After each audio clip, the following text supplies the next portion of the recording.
জুলাই সনদের অনুষ্ঠানে অংশ নেবে না এনসিপি। পিআর দাবির সুরাহা না করায় অনিশ্চিত জামায়াতও নোট অফ ডিসেন্ট অন্তর্ভুক্ত থাকলে সিদ্ধান্ত নেবে বিএনপি। আশা ছাড়ছে না কমিশন। ডাকসুতে উৎসবমুখর ভোটের পর ফলের অপেক্ষা। এখনো চলছে গণনা। কারচুপির পাল্টাপাল্টে অভিযোগ ছাত্রদল শিবিরের। খতিয়ে দেখার আশ্বাস প্রশাসনের।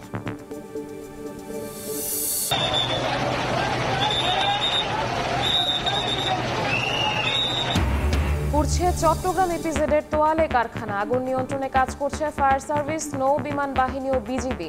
বেগ পেতে হচ্ছে দাহ্য পদার্থ থাকায়। দেশে প্রতি 4 জনের একজন এখনও দারিদ্র্যসীমার ঝুঁকিতে। টিকে থাকার লড়াইয়ে বঞ্চিত মৌলিক অধিকার থেকেও। কর্মসংস্থান বাড়ানোর তাগিদ বিশ্লেষকদের। এবং ত্বক ফর্সাকারী ভেজাল প্রসাধনীতে সয়লাব বাজার। ব্যবহারের ক্যান্সার সহ মারাত্মক স্বাস্থ্য ঝুঁকির আশঙ্কা। প্রশাসনের নাকের ডগায় গড়ে উঠেছে কারখানা।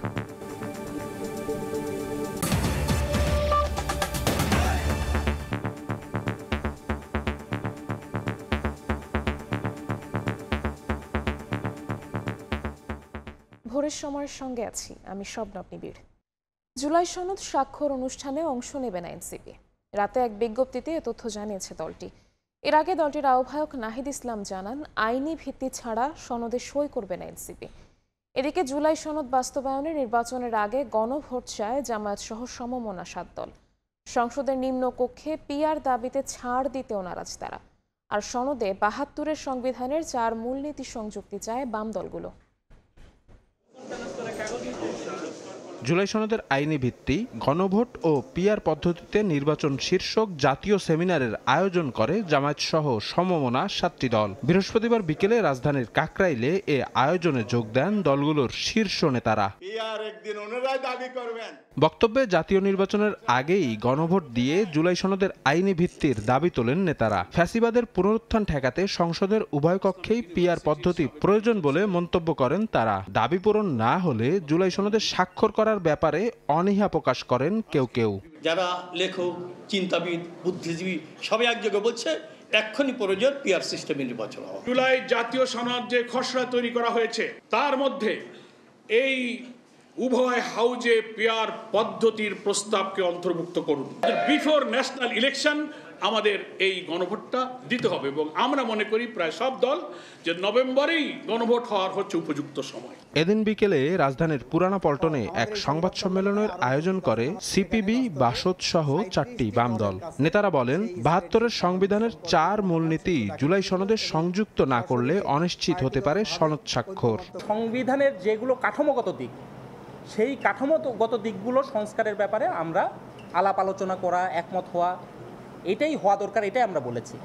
আদর্শিক এবং যেগুলো আমাদের আদর্শিক প্রশ্ন, সেই আদর্শিক প্রশ্নে চাইলেই কিন্তু আমরা একমত হতে পারবো না। এর আগে রাজধানীর বাংলা মোটরে জাতীয় নাগরিক পার্টির কেন্দ্রীয় কার্যালয়ে জরুরি সংবাদ সম্মেলনের আয়োজন করা হয়। আইনি ভিত্তি ছাড়া জুলাই সনদে সই করবেন না বলে সাফ জানান নেতারা। জুলাই ঘোষণাপত্রেও কিন্তু আমাদের দাবি ছিল এটার একটা আইনি ভিত্তি থাকবে, সেটা হয়নি। জুলাই ঘোষণাপত্রের যেই টেক্সট, সেই টেক্সট নিয়ে কিন্তু এক ধরনের প্রতারণা করা হয়েছে। সেই টেক্সটটা আমাদেরকে দেখানো হয় নাই। আগে যে অংশ দেখানো হয়েছে ঘোষণাপত্র পাঠের সময় সেটা পরিবর্তিত হয়েছিল এবং সেটা অনেক কম্প্রোমাইজড একটা ডকুমেন্ট হয়েছে। ঐক্যমত্য কমিশনের 10 মাসের সংস্কার আলোচনা শেষে জুলাই সনদ স্বাক্ষরের ঠিক আগ মুহূর্তে দলগুলোর এমন ভিন্ন মতে দেখা দিয়েছে স্বাক্ষর নিয়ে অনিশ্চয়তা। শফিক মুন্সি, সময় সংবাদ, ঢাকা। ডাকসু নির্বাচনের ভোট গ্রহণ শেষে চলছে গণনা। এই মুহূর্তে রাজশাহী বিশ্ববিদ্যালয়ে আছেন সহকর্মী তোহা খান তামিম। সরাসরি যাচ্ছি তার কাছে। তামিম,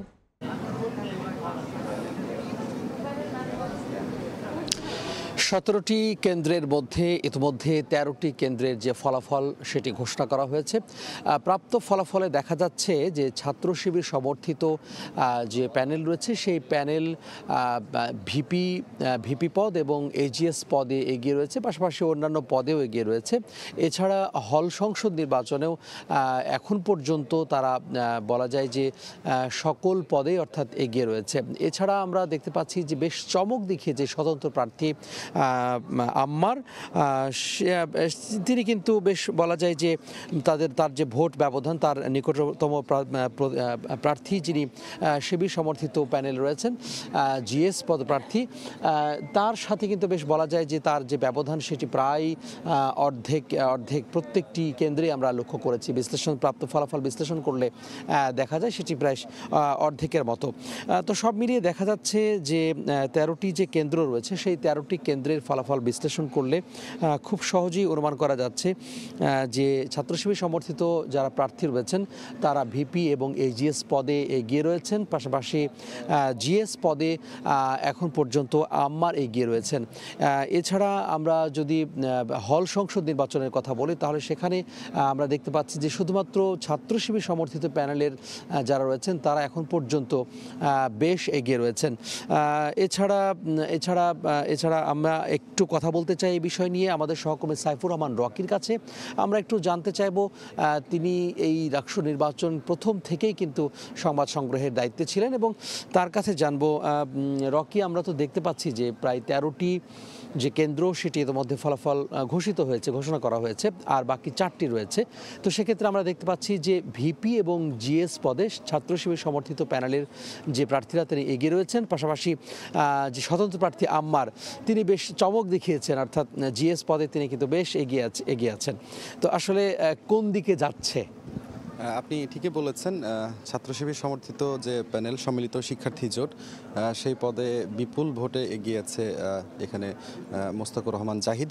সে আসলে তার সঙ্গে যে ছাত্রদল সমর্থিত প্যানেল ঐক্যবদ্ধ তরুণ প্রজন্ম, নতুন প্রজন্ম, এই প্যানেলের আসলে ভিপি প্রার্থী শেখ নুরুদ্দিন আবিরের যে ভোটের ব্যবধান সেটি অনেক বেশি। আসলে এখন 4টি কেন্দ্রের মাত্র ফলাফল ঘোষণা সেটি বাকি আছে, কিন্তু আমরা ফলাফলে যে রেশিওটা দেখছি সেটিতে কিন্তু অনেকখানি পিছিয়ে পড়েছে। এটি আসলে এখনও যদিও 4টি কেন্দ্রের ফলাফল বাকি আছে, এখনও শেষ না হওয়া পর্যন্ত আসলে নিশ্চিত করে বলা যাচ্ছে না, তবে অনেকখানি কিন্তু পিছিয়ে পড়েছে এটি কিন্তু আমরা বলতেই পারি। পাশাপাশি এখানে আপনি যেটি বললেন আধিপত্যবাদ বিরোধী ঐক্য প্যানেল থেকে যে দাঁড়িয়েছেন সালাউদ্দিন আম্মার, তিনি জিএস পদে কিন্তু এখানে একটি কারিশমেটিক ব্যাপক একটি ভোট পেয়েছেন এবং তার যে প্রতিদ্বন্দ্বী ছাত্র শিবির সমর্থিত সম্মিলিত শিক্ষার্থী জোটের প্যানেলের ফাহিম রেজা, তার ভোটের যে ব্যবধান সেটিও কিন্তু প্রায় অর্ধেক, অর্থাৎ সালাউদ্দিন আম্মার কিন্তু এখানে কিন্তু অনেক ভোটে এগিয়ে আছেন। সব মিলে পাশাপাশি এজিএস পদেও আমরা ছাত্র শিবির সমর্থিত প্যানেলকে দেখেছি, সালমান সাব্বির, সে কিন্তু এখানে মোটামুটি ছাত্র দল সমর্থিত প্যানেল যে প্রার্থী রয়েছে এশা, তার সঙ্গে এখানে তার একটি ভোটের যে ব্যবধান খুব বেশি না হলেও কিন্তু এখানে সে এখন পর্যন্ত এগিয়ে আছে, আমরা এটা বলতে পারি। পাশাপাশি হল সংসদে নারীদের যে হলগুলো রয়েছে প্রতিটি হলে কিন্তু ছাত্র শিবির সমর্থিত যে প্যানেলটি রয়েছে সম্মিলিত শিক্ষার্থী জোট, তারা জিএস, এজিএস এবং ভিপি পদে কিন্তু তারা নিরঙ্কুশ সংখ্যাগরিষ্ঠতা কিন্তু লাভ করেছে। পাশাপাশি আমরা দেখেছি যে নারী ছাড়াও পুরুষ যেই হল সংসদ নির্বাচন সেখানেও যারা যে সম্মিলিত শিক্ষার্থী জোট সেখানেও কিন্তু তারা এগিয়ে রয়েছেন। তো আর 4টি কেন্দ্রের ফলাফল ঘোষণার বাকি রয়েছে, এক এক করে কিছুক্ষণ পরপরই এখানে যারা নির্বাচন কর্মকর্তা রয়েছেন তারা আসলে ঘোষণা করছেন। তো আমরা আরও পরবর্তীতে বুলেটিনে আমরা বাকি যে তথ্য সেটি জানানোর চেষ্টা করব। তো এই ছিল ডাকসু নির্বাচনে আমার হাতে সবশেষ। রাজশাহী বিশ্ববিদ্যালয় ক্যাম্পাস থেকে সরাসরি যুক্ত হয়েছিলেন সহকর্মী তোহা খান তামিম এবং সহকর্মী সাইফুর রহমান রকি। চট্টগ্রাম ইপিজেডে তোয়ালে তৈরির কারখানায় ভয়াবহ আগুন নিয়ন্ত্রণে আনতে আপ্রাণ চেষ্টা করছে ফায়ার সার্ভিস। যোগ দিয়েছে বিমান বাহিনী ও নৌবাহিনীর ইউনিটও। দাহ্য পদার্থ থাকায় দমকল কর্মীদের অব্যাহত চেষ্টায়ও কমানো যাচ্ছে না আগুনের তীব্রতা। কারখানার কর্মীরা নিরাপদে বের হয়ে গেছেন বলে দাবি ফায়ার সার্ভিসের। দাউ দাউ করে জ্বলছে আগুন, পুড়ছে ব্যবসায়ী স্বপ্ন, আর কর্মস্থল হারান শ্রমিকরা। চট্টগ্রাম ইপিজেডে 4 নম্বর রোডের আদম স্ক্যাপ নামে টাওয়াল তৈরির কারখানার 8তলা ভবনের 5 তলায় আগুনের সূত্রপাত হয়। মুহূর্তে তা ছড়িয়ে পড়ে 6ষ্ঠ তলায়। বৃহস্পতিবার দুপুর 1:30টায় লাগা আগুন সময়ের সঙ্গে সঙ্গে ভয়াবহ হতে থাকে। আগুনের লেলিহান শিখায় উত্তপ্ত হয়ে পড়ে চারপাশ। ভবনের বেশ কিছু এসি এবং আশপাশের বৈদ্যুতিক তারের খুঁটি থাকায় এলাকাটি ঝুঁকিপূর্ণ হয়ে ওঠে। কিছুক্ষণ পরপর ভবন থেকে বিস্ফোরণ হয়ে জিনিসপত্র ছিটকে পড়তে থাকে। খবর পেয়ে নিয়ন্ত্রণের কাজ শুরু করে ফায়ার সার্ভিসের 4টি ইউনিট। এরপর একে একে যোগ দেয় ফায়ার সার্ভিসের আরও ইউনিট।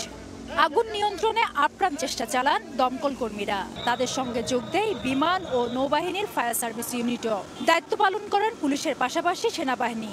আতঙ্ক ছড়িয়ে পড়ে আশপাশের পোশাক কারখানাগুলোতেও। হঠাৎ করে আগুন লাগছে, তাড়াতাড়ি শ্রমিক হট করে নামে গেছে, নিচে নামে যাওয়ার পরেই আগুন চারিদিকে ছড়াই গেছে। কয়েকজন সিঁড়ি দিয়ে নামছিল, তারপরে আস্তে আস্তে ধীরে ধীরে সবাই নামতেছে। যখন বেশি আগুন লাগছিল তখন কেমিক্যালটা বেশি, যে এসিগুলা ফুটতে আছে গ্যাসের যেগুলা, আর এগুলা নিরাপত্তা কম। ফায়ার সার্ভিস, নৌবাহিনী, তারপরে আপনার বাংলাদেশ পুলিশ থেকে অনেকে লোক আসছে নিয়ন্ত্রণের চেষ্টা করতে, এখনো কিন্তু নিয়ন্ত্রণের বাইরে। এখন কারখানাটিতে টাওয়াল ও মেডিকেল ইকুইপমেন্ট তৈরি হতো, যা পুরোটাই দাহ্য পদার্থ। এতে দ্রুত আগুন ছড়িয়ে পড়ে। কারখানাটিতে থাকা বেশিরভাগ শ্রমিক কর্মচারীরা নিরাপদে বের হয়ে এসেছেন বলে দাবি ফায়ার সার্ভিসের। অলরেডি এর মধ্যে 20-25 জনের মতো আমরা রেস্কিউ করেছি, আর বাকি এখন আমরা সাহায্যে আছি, কিন্তু আগুন যতক্ষণ পর্যন্ত কন্ট্রোল না আসবে ততক্ষণ পর্যন্ত কিছু বলা যাবে না। 8তলা ভবনের উপরে 2 তলা গোডাউন হিসাবে ব্যবহৃত হতো, আর নিচতলাগুলো ছিল কারখানা। চট্টগ্রাম ইপিজেডের আদম স্ক্যাপ নামে এই কারখানায় ঘন্টার পর ঘন্টা দাউ দাউ করে জ্বলা আগুন নিয়ন্ত্রণ করতে পারছে না ফায়ার সার্ভিসের অন্তত 13টি ইউনিট। এর মধ্য দিয়ে আরেকবার প্রশ্নের সম্মুখীন হতে হচ্ছে, এই ধরনের কারখানায় আগুন নেভানোর ক্ষেত্রে কতটা সক্ষম ফায়ার সার্ভিস। চট্টগ্রাম ইপিজেড থেকে ফেরদৌস লিপি, সময় সংবাদ। টাঙ্গাইলে একটি সুতার মিলে ভয়াবহ অগ্নিকাণ্ডের ঘটনা ঘটেছে। প্রত্যক্ষদর্শী ও মিলের শ্রমিকরা জানান, বৃহস্পতিবার রাত 10:30টার দিকে হঠাৎ মিলের ভেতরে ধোঁয়া ও আগুন দেখা গেলে তারা নেভানোর চেষ্টা করেন। খবর পেয়ে ফায়ার সার্ভিসের একটি ইউনিট ঘটনাস্থলে পৌঁছে কাজ শুরু করে। পরে ঘাটাইল ও কালিহাতী ফায়ার সার্ভিসের আরও 3টি ইউনিট যুক্ত হয়। প্রায় 3.5 ঘন্টার চেষ্টায় আগুন নিয়ন্ত্রণে আনেন ফায়ার সার্ভিস সদস্যরা। তবে পুড়ে যায় মিলের সমস্ত পণ্য। বৈদ্যুতিক শর্ট সার্কিট থেকে আগুনের সূত্রপাত হতে পারে বলে প্রাথমিক ধারণা ফায়ার সার্ভিসের। রাজনীতির মাঠে আলোচনায় থাকা আওয়ামী সরকারের সাবেক মন্ত্রী সাবের হোসেন চৌধুরীর বিরুদ্ধে মামলা করেছে দুদক। সাবের দম্পতির বিরুদ্ধে প্রায় 275 কোটি টাকার সন্দেহজনক লেনদেন ও 38 কোটি টাকার অবৈধ সম্পদ অর্জনের প্রমাণ পেয়েছে তারা। এদিকে 33 গুণ বেশি দামে পণ্য কেনায় রেলের 18 জনের বিরুদ্ধে মামলা করেছে সংস্থাটি। ক্ষমতাচ্যুত আওয়ামী লীগ সরকারের সাবেক পরিবেশ ও বনমন্ত্রী সাবের হোসেন চৌধুরীর সঙ্গে সম্প্রতি 3 দেশের রাষ্ট্রদূতের বৈঠক নিয়ে রাজনীতির মাঠে শুরু হয় নতুন আলোচনা। বিভিন্ন মাধ্যমে এ নিয়ে আলোচনার মাঝেই সাবের হোসেন চৌধুরী দম্পতির বিরুদ্ধে মামলা করেছে দুদক। প্রায় 275 কোটি টাকার সন্দেহজনক লেনদেন সহ অবৈধ সম্পদের প্রমাণ পেয়েছে সংস্থাটি। সন্দেহজনক ও অস্বাভাবিক লেনদেন করার অপরাধ অনুসন্ধানকালে প্রমাণিত হয়েছে। এই কারণে তার বিরুদ্ধে দুর্নীতি দমন কমিশন আইন 2004, দুর্নীতি প্রতিরোধ আইন 1947 এবং মানি লন্ডারিং প্রতিরোধ আইন 2012 সংশ্লিষ্ট ধারায় একটি মামলা রুজুর সিদ্ধান্ত গৃহীত হয়েছে। এদিকে রাজশাহীতে রেলওয়ের প্রায় 2.5 কোটি টাকা আত্মসাতের অভিযোগে সাবেক ও বর্তমান 18 জন কর্মকর্তার বিরুদ্ধে মামলা হয়েছে। পণ্য ক্রয়ের ক্ষেত্রে প্রাক্কলন কমিটি থেকে বাজার দর যাচাই না করে উদ্দেশ্য প্রণোদিতভাবে প্রকৃত মূল্যের চেয়ে কোনো ক্ষেত্রে 33 গুণ পর্যন্ত দর নির্ধারণ করে দরপত্র আহ্বানপূর্বক মূল্যায়ন কমিটি, অনুমোদনকারী কর্মকর্তা এবং ঠিকাদারের সহায়তায় 2,18,00,000 টাকারও বেশি অর্থ আত্মসাৎ করার অপরাধে এদিন 4 কোটি টাকার অবৈধ সম্পদ অর্জনের অভিযোগে পুলিশের সাবেক এএসপি জিয়াউর রহমানের বিরুদ্ধে মামলা করেছে দুদক। তাসলিম তৌহিদ, সময় সংবাদ, ঢাকা। এবার এইচএসসি ও সমমানের পরীক্ষায় কমেছে পাশের হার ও GPA-5। মোট পাশের হার 58.83, যা 2 দশকের মধ্যে সর্বনিম্ন। এবারও পাশের হার ও GPA-5-এ এগিয়ে মেয়েরা। নিম্নগামী ফলাফলের কারণ অনুসন্ধানে কাজ করবে শিক্ষা বোর্ড।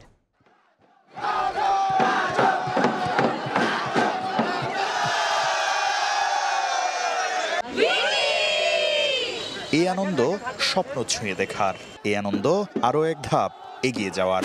12 বছর সাধনার ফল হাতে ধরা দিয়েছে, তাই বাঁধ ভাঙা উচ্ছ্বাসে মাতোয়ারা শিক্ষার্থীরা। আমরা 4 জন ছোটবেলার ফ্রেন্ড, আমরা সবাই একসাথে ভালো রেজাল্ট করেছি। বৃহস্পতিবার চলতি বছরের এইচএসসি ও সমমানের পরীক্ষার ফলাফল প্রকাশ করা হয়। এবার পাশের হার 58.83%। গত বছরের তুলনায় পাশের হার কমেছে 18.95%। জিপিএ 5 কমেছে প্রায় 77,000। আব্বু আম্মু যে খুশি হয়েছে এই জিনিসটা আমার কাছে আসলে ম্যাটার করে। এবার 9টি সাধারণ শিক্ষা বোর্ডে পাশের হারে শীর্ষে ঢাকা বোর্ড। সর্বনিম্ন পাশ করেছে কুমিল্লায় 48.86%, আর সবচেয়ে কম জিপিএ 5 সিলেট বোর্ডে। বরাবরের মতো এবারও ভালো ফলাফলে এগিয়ে মেয়েরা। এবার শতভাগ পাশ করা প্রতিষ্ঠান 1388টি থেকে কমে 345টিতে নেমেছে। শূন্য পাশ করা শিক্ষা প্রতিষ্ঠান বেড়ে 65 থেকে 202টিতে পৌঁছেছে। আমরা সবাই খুব খুশি, আমি বলে বুঝাতে পারবো না। শুকরিয়া। আন্তঃশিক্ষা বোর্ড বলছে যথাযথ প্রক্রিয়ায় মূল্যায়নের কারণে প্রকৃত পাশের হার বের হয়ে এসেছে, আর নিম্নগামী ফলাফলের কারণ অনুসন্ধানে কাজ করার কথা জানিয়েছে শিক্ষা বোর্ড। মার্কিং করবেন, বেশি বেশি দিয়ে পাশের হার বাড়াতে হবে, এরকম কোনো প্রশ্নই ওঠে না। বোর্ডের তরফ থেকে এইটি কোনো থাকার প্রয়োজনই নেই এই ধরনের ভাবনা। এদিকে এইচএসসির নিম্নগামী ফলাফলের কারণ অনুসন্ধানে বিশেষজ্ঞ সহ অংশীজনদের নিয়ে পর্যালোচনার জন্য একটি প্যানেল গঠন করা হবে বলে জানিয়েছেন শিক্ষা উপদেষ্টা অধ্যাপক ডক্টর CR আবরার। আমরা শিক্ষাবিদ, গবেষক, নীতি নির্ধারক নিয়ে একটি বিশেষজ্ঞ প্যানেল গঠন করছি, যারা ডেটা বিশ্লেষণ করে শেখার মূল ঘাটতিগুলো চিহ্নিত করবেন। এবার 11টি বোর্ডের অধীনে 12,35,661 জন পরীক্ষার্থী এইচএসসি ও সমমানের পরীক্ষায় অংশগ্রহণ করেন। শাকির আহমেদ, সময় সংবাদ, ঢাকা। তিস্তা মহাপরিকল্পনা বাস্তবায়ন ও তিস্তা পাড়ের মানুষের বঞ্চনা লাঘবের দাবিতে মশাল মিছিল করেছেন ঢাকা বিশ্ববিদ্যালয়ের শিক্ষার্থীরা। বৃহস্পতিবার রাতে মশাল মিছিলটি টিএসসির রাজু ভাস্কর্য থেকে শুরু হয়ে বিশ্ববিদ্যালয়ের হলপাড়া প্রদক্ষিণ করে ভিসি চত্বরে এসে শেষ হয়। এ সময় শিক্ষার্থীরা বলেন, উত্তরবঙ্গকে নিয়ে প্রতিটি রাজনৈতিক দল স্বার্থ হাসিল করলেও অঞ্চলটির যথাযথ উন্নয়ন হয়নি। এ সময় ঢাকা বিশ্ববিদ্যালয় প্রভোস্ট স্ট্যান্ডিং কমিটির সভাপতি শিক্ষার্থীদের সঙ্গে সংহতি জানিয়ে বলেন, তিস্তা পাড়ের মানুষের ন্যায্য দাবিকে উপেক্ষা করার কোনো যৌক্তিক কারণ নেই।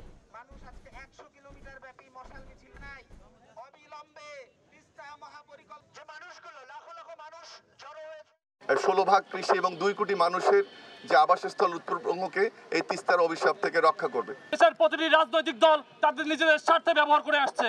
তিস্তা পাড়ের জনগণের যে ন্যায্য অধিকার, তিস্তা মহাপরিকল্পনা, এটা বাস্তবায়ন করুন। দেশের 4,79 লাখের বেশি মানুষ মাসে 10,000 টাকা আয় করতে পারেন না। অভাব অনটনকে নিত্য সঙ্গী করে চলছে তাদের টিকে থাকার লড়াই। বঞ্চিত হচ্ছেন মৌলিক অধিকার থেকে। দারিদ্রতার কবলে হারাতে হচ্ছে প্রাপ্য সম্মান, সামাজিক মর্যাদা। এ অবস্থায় আজ পালিত হচ্ছে আন্তর্জাতিক দারিদ্র দূরীকরণ দিবস। বঞ্চনার বহুমুখী গল্পের ইতি টানতে বেকারত্ব দূর করার পরামর্শ দিচ্ছেন অর্থনীতিবিদরা। সেই সঙ্গে মানসিকতায় পরিবর্তন ও বিভিন্ন কর্মসূচি নেয়ার তাগিদ দিচ্ছেন মানবাধিকার বিশেষজ্ঞরা। জিন্নাতারা যশোয়ার রিপোর্ট।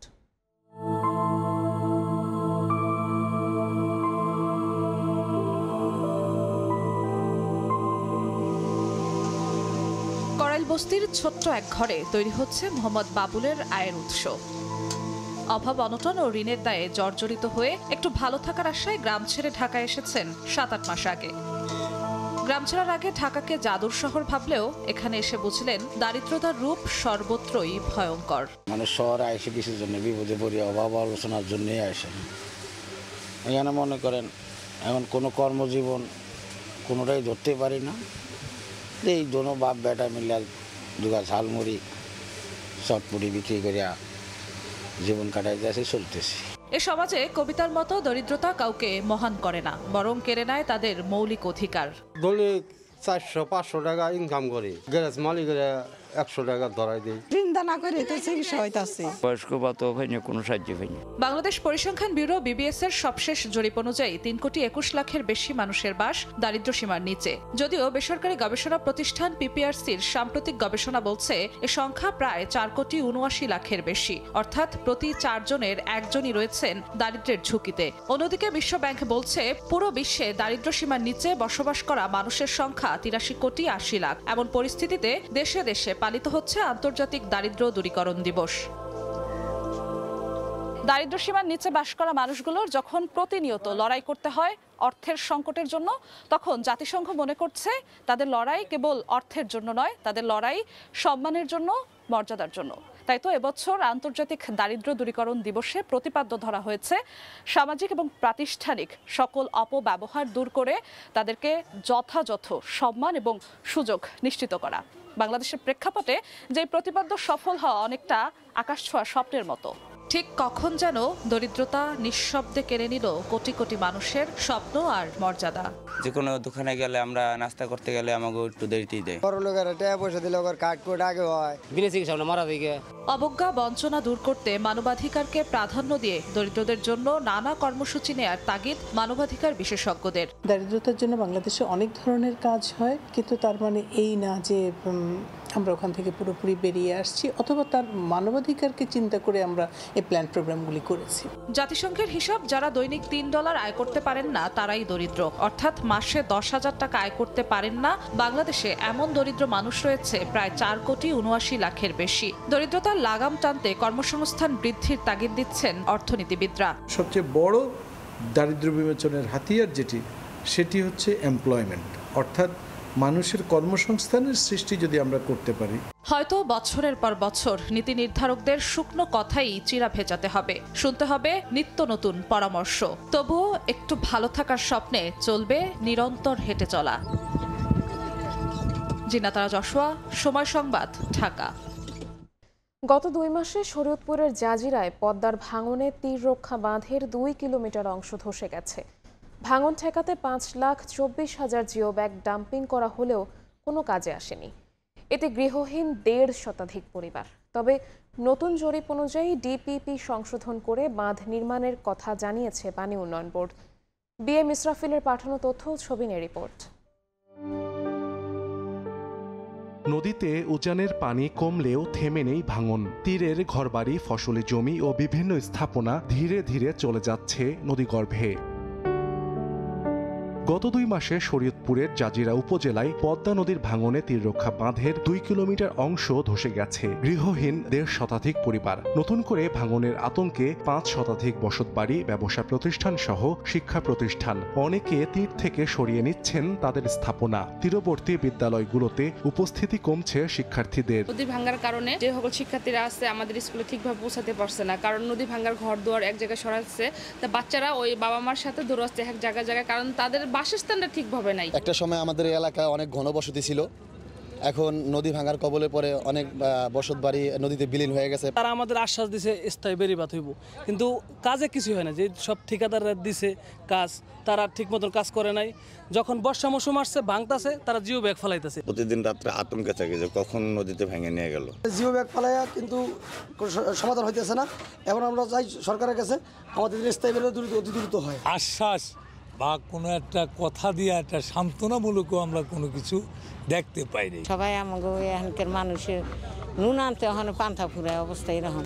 এদিকে জাজিরা উপজেলায় পদ্মা নদীর 8.67 কিলোমিটার তীররক্ষা বাঁধ নির্মাণ চলছে। 5,24,000 বালু ভর্তি জিও ব্যাগ নদীতে ফেললেও তা নদীগর্ভে। একই অবস্থা নদীর পাড়ে রাখা কংক্রিটের ব্লকগুলোর। পানি উন্নয়ন বোর্ড বলছে ক্ষতিগ্রস্ত অংশ চিহ্নিত করে ডিপিপি সংশোধন করে বাঁধ নির্মাণ করা হবে। লেটেস্ট একটা সার্ভে করেছে 1 তারিখে, সে সার্ভের যে ফাইন্ডিংসগুলি এগুলি আমরা ডিজাইন দপ্তর প্রেরণ করেছি। ডিজাইন দপ্তর এখন তাদের মতামত প্রদান করবে এবং হয়তো ডিজাইন রিভাইজ করবে। তারা ডিজাইন রিভাইজ করে আমাদের হাতে দিলে আমরা তখন সেই অনুযায়ী পরবর্তী পদক্ষেপ, মানে হয়তো ডিপিপি সংশোধনের প্রয়োজন হলে সেটার প্রয়োজনীয় ব্যবস্থা আমরা গ্রহণ করব।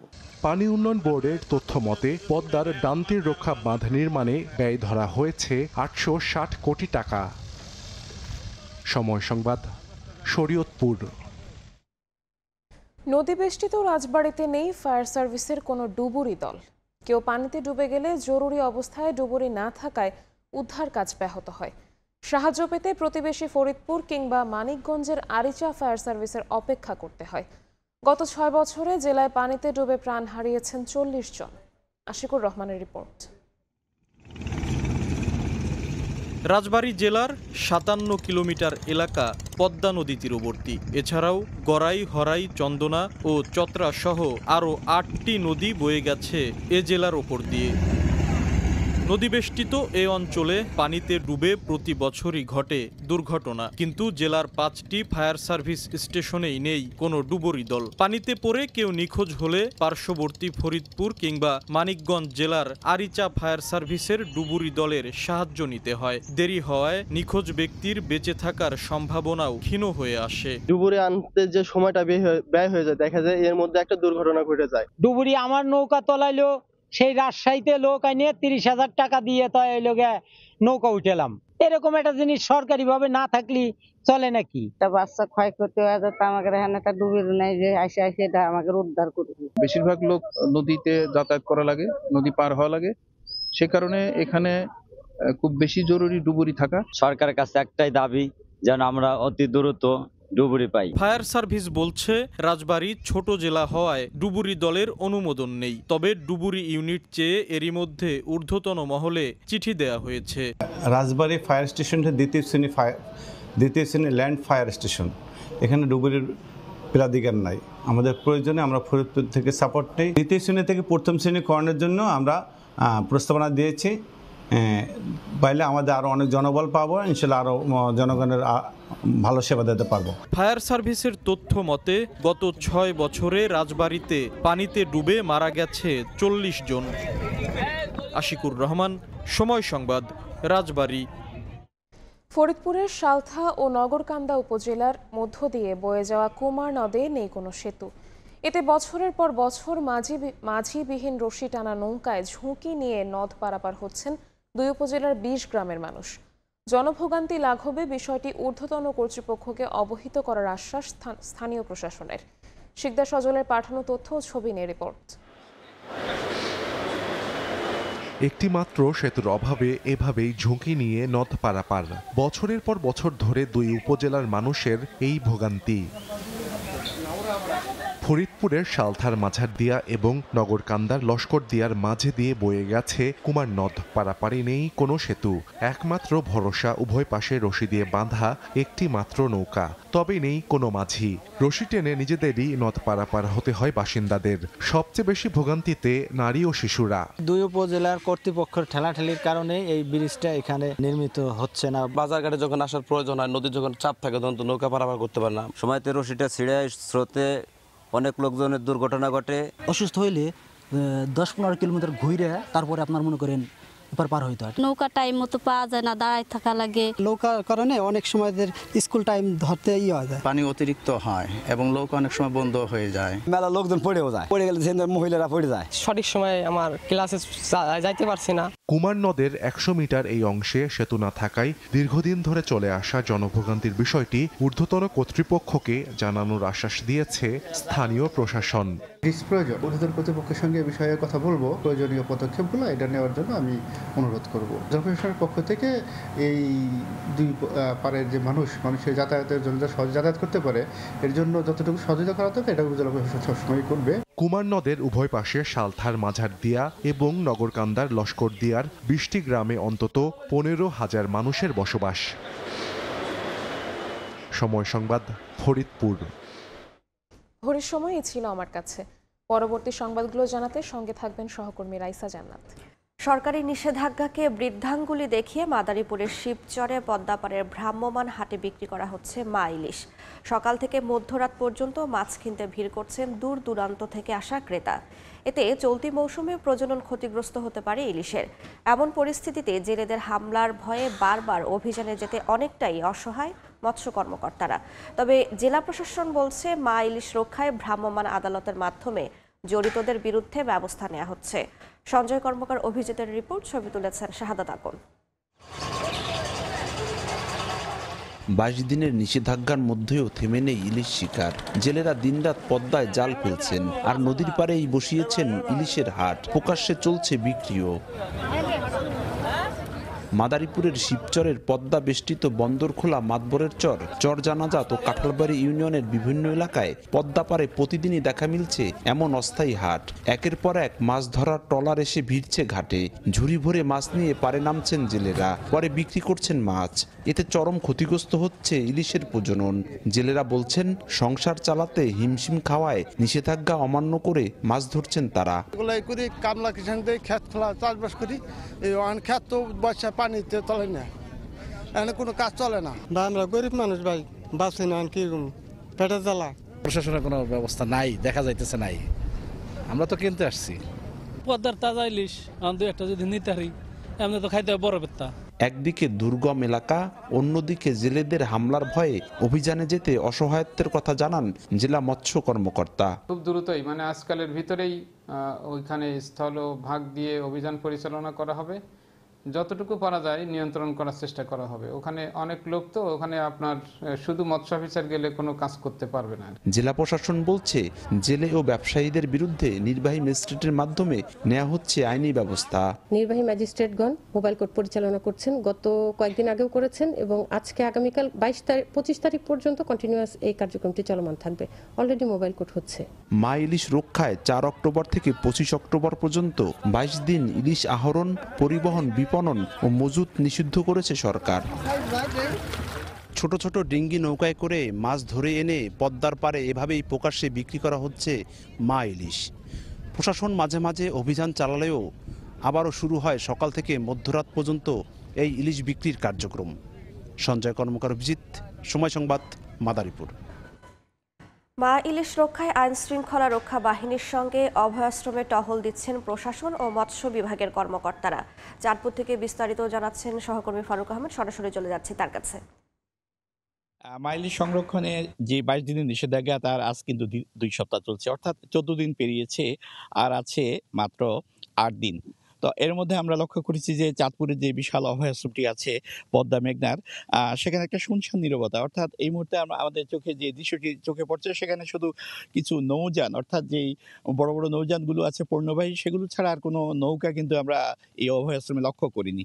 আমরা সকাল থেকে দেখেছি যে নৌ পুলিশ এবং জেলা প্রশাসন এবং মৎস্য বিভাগের যে কর্মকর্তারা আছেন, তারা কিন্তু এই অভয়াশ্রমে তারা টহল দিচ্ছেন। তো আমি এই মুহূর্তে চাঁদপুরে যিনি সিনিয়র মৎস্য কর্মকর্তা, তার কাছে জানতে চাইবো, ওমর ফারুক মির্জা, আপনি কি একটু বলবেন যে এই যে 2 সপ্তাহ পার হলো, আর অল্প সময় আছে, এখন মাইল ডিম ছাড়ার কোন পর্যায়ে?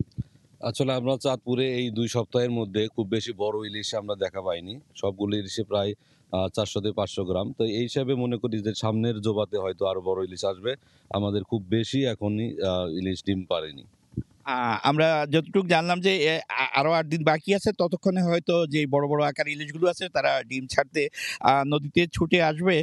তা আমরা যে অভিযান হচ্ছে চাঁদপুরে প্রশাসনের পক্ষ থেকে, অর্থাৎ মৎস্য বিভাগ, জেলা প্রশাসন, তার সঙ্গে কিন্তু নৌবাহিনী আছে, কোস্টগার্ড এবং নৌ পুলিশ আছে।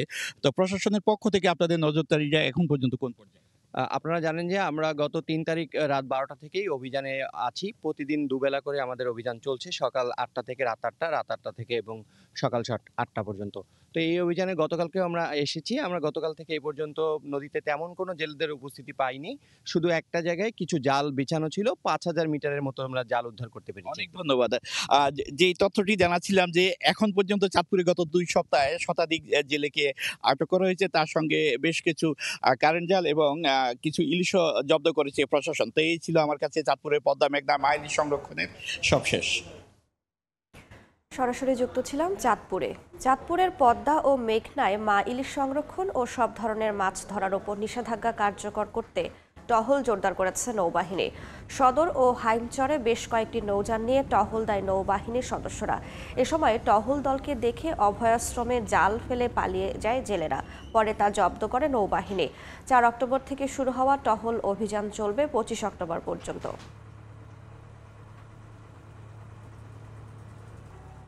যারা আদেশ অমান্য করে অবৈধভাবে মাছ ধরছে, তাদের জাল সহ তাদের আমরা গ্রেফতার করছি এবং উদ্ধারকৃত জাল স্থানীয় প্রশাসন এবং মৎস্য কর্মকর্তার উপস্থিতিতে আমরা সেগুলোকে বিনষ্ট করছি। পঞ্চগড়ের বাংলা বান্ধা স্থল বন্দর দিয়ে আলু রফতানি করা হচ্ছে নেপালে। বাংলা বান্ধা স্থল বন্দরের উদ্ভিদ সংঘ নিরোধ কেন্দ্র জানায় 75টি ট্রাকে বিভিন্ন জাতের 1575 মেট্রিক টন বাংলাদেশি আলু রপ্তানি করা হয়েছে নেপালে। দেশটিতে বেড়েছে বাংলাদেশি আলুর চাহিদা। জানুয়ারি থেকে এ পর্যন্ত 33,747 মেট্রিক টন আলু রপ্তানি করা হয়েছে। কক্সবাজারে 215 কোটি টাকা ব্যয়ে নির্মিত আইকনিক রেল স্টেশন চালু হয়েছে 2023 সালের ডিসেম্বরে। তবে এখনও যাত্রীদের জন্য পুরোপুরি খুলে দেওয়া হয়নি স্টেশনের মূল 6 তলা আধুনিক ভবনটি। ফলে নানা সুবিধা থেকেও বঞ্চিত হচ্ছেন যাত্রীরা। মোহাম্মদ ফরাজের ক্যামেরায় বিস্তারিত জানাচ্ছেন সুজাউদ্দিন রুবেল। স্টেশনের সামনেই দৃষ্টিনন্দন ঝিনুকের পোয়ারা, পেছনে চোখ জুড়ানো নির্মাণ শৈলীর আইকনিক ভবন, কিন্তু চারপাশে এখনও বাঁশের ঘেরা, অসমাপ্ত নিরাপত্তা বেষ্টনী এবং ফেলে রাখা রড পিলার যেন বলে দেয় কাজ এখনও শেষ হয়নি। যদিও বাণিজ্যিক ট্রেন চলাচল শুরু হয়েছে প্রায় 2 বছর আগে, তবে এখনও বন্ধ 6 তলা ভবনটির দরজা। ফলে hotel, food court, showroom, multipurpose হল সহ নানা সুবিধা ব্যবহারের সুযোগ পাচ্ছেন না যাত্রীরা। কারণ আমরা এতগুলো মানুষের জন্য এই 2টা ওয়াশরুম কেমনে কি, আরগুলো দেখেন বন্ধ।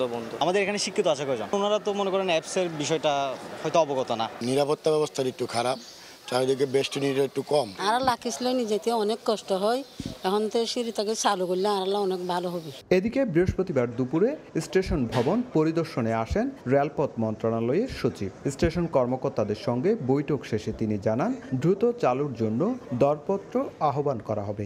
আমরা আশা করছি এবছরের মধ্যে আমরা টার্গেট করছি যে জানুয়ারির 1 তারিখ থেকে যদি এটা আমরা লিজ আউট করে ফেলতে পারি, তাহলে দেখবেন এটা একটা ভাইব্রেন্ট স্পেসে পরিণত হয়েছে। 215 কোটি টাকার দৃষ্টিনন্দন এই অবকাঠামো শুধু চোখের আরাম নয়, এর পুরো সম্ভাবনা কাজে লাগাতে প্রয়োজন দ্রুত এবং দক্ষ পরিচালনার। এখন দেখার বিষয় তৃতীয় পক্ষের মাধ্যমে পরিচালনা কতটা বদলাতে পারে কক্সবাজার আইকনিক রেল স্টেশনের চিত্র, বলছেন সংশ্লিষ্টরা। সুজাউদ্দিন রুবেল, সময় সংবাদ, কক্সবাজার।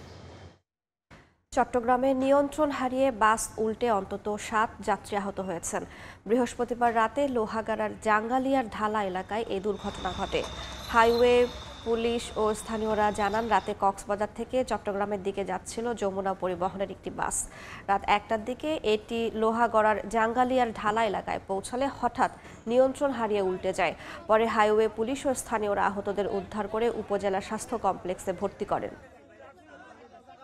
রাষ্ট্রীয়ভাবে এবারই প্রথম পালন করা হচ্ছে ফকির লালন শাহের তিরোধান দিবস। প্রস্তুতি নিয়ে সবশেষ খবর জানাতে আখড়াবাড়িতে আছেন রিপোর্টার এস এম রাশেদ। সরাসরি চলে যাচ্ছি তার কাছে।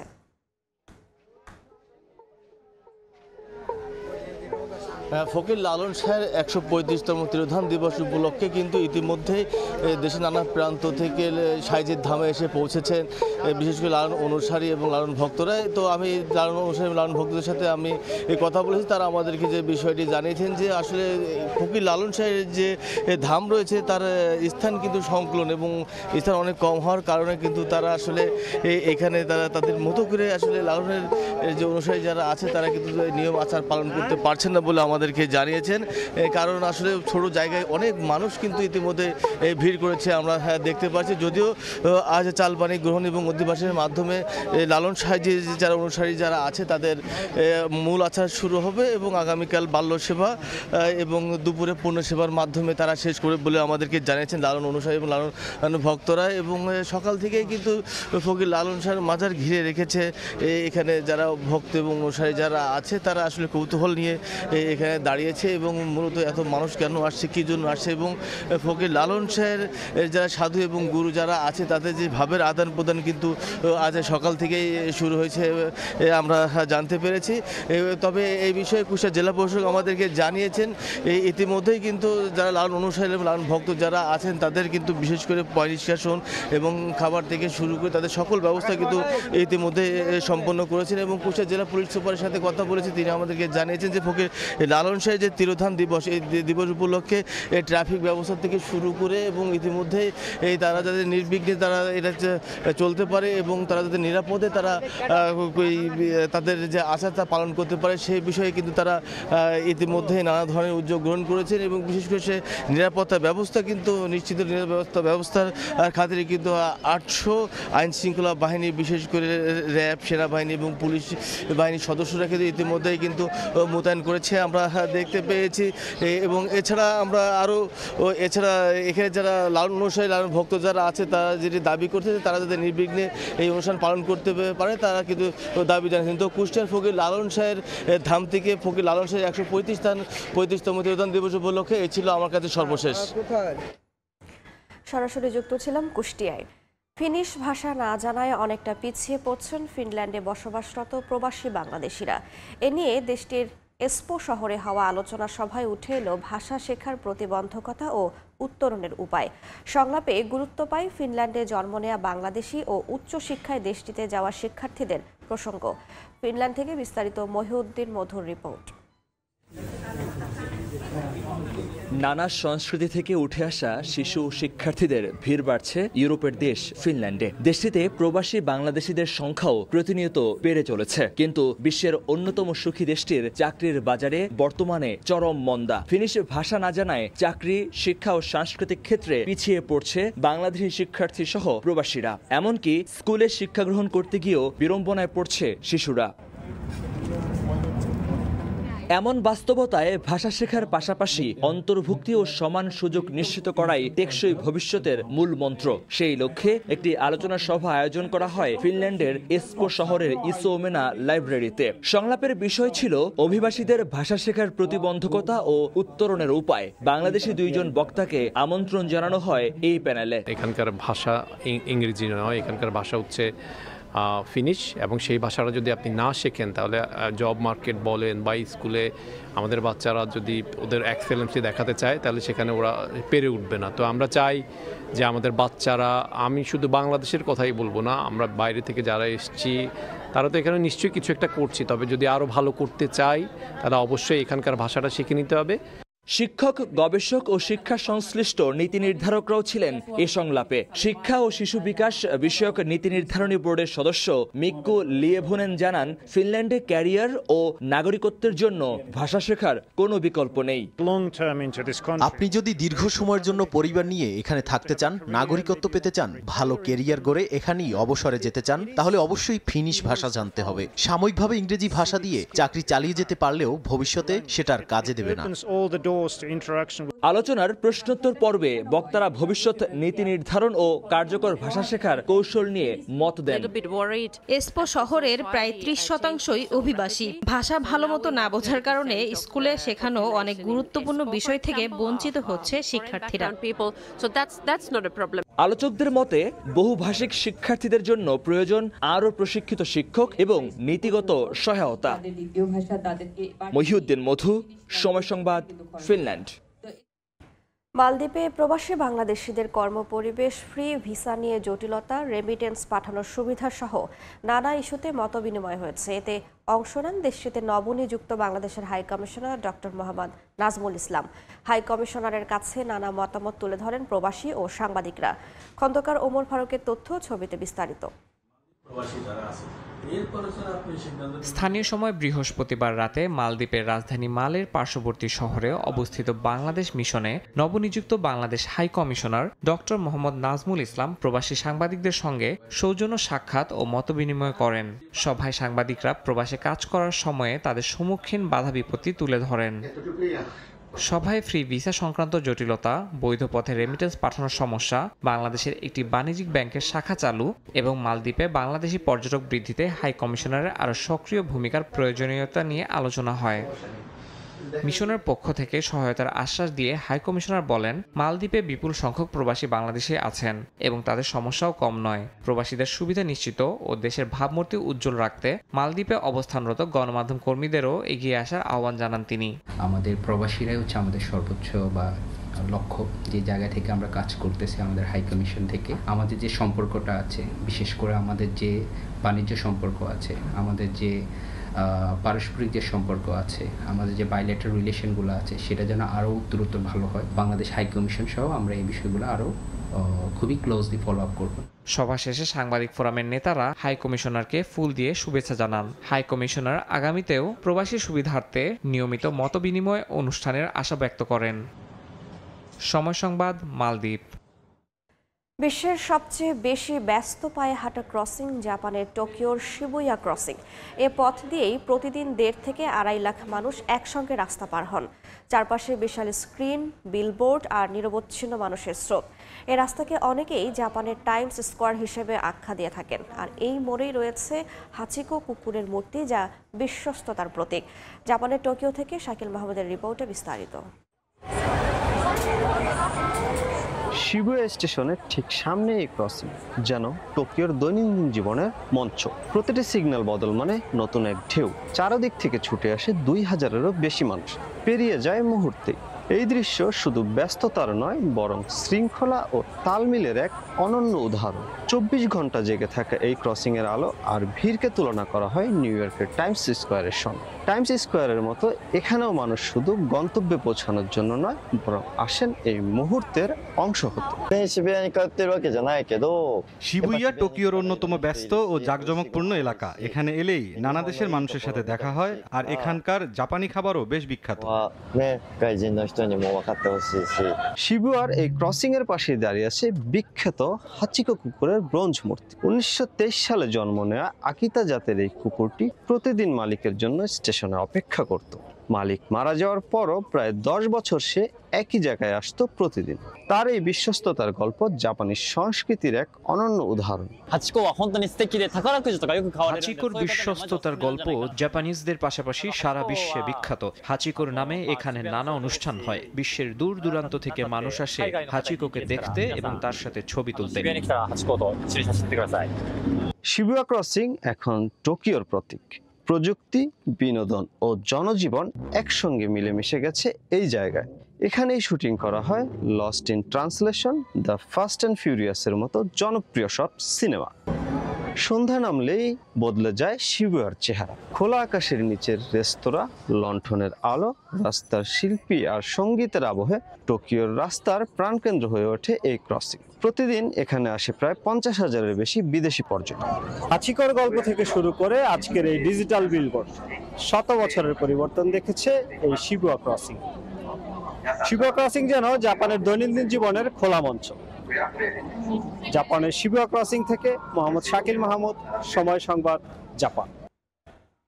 স্বাধীনতাকামী সংগঠন হামাসকে নতুন করে হুঁশিয়ারি দিয়েছেন মার্কিন প্রেসিডেন্ট ডোনাল্ড ট্রাম্প। বলেন, যদি হামাস গাজায় হত্যাযজ্ঞ চালায় তবে তিনি তাদের হত্যা করতে বাধ্য হবেন।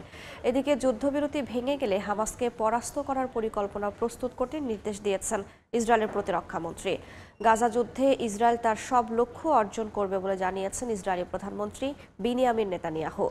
যুদ্ধবিরতির মধ্যেও গাজায় ইসরায়েলি হামলায় নিহত হয়েছেন 3 ফিলিস্তিনি। লেবাননেও হামলা চালিয়েছে দখলদার বাহিনী। গাজা উপত্যকা জুড়ে ছড়িয়ে আছে কেবল ধ্বংসস্তূপ। জাতিসংঘের হিসাব অনুযায়ী 2 বছরের অব্যাহত বোমা বর্ষণে প্রায় 7 কোটি টন ধ্বংসাবশেষ জমেছে, যা 13টি পিরামিডের সমান।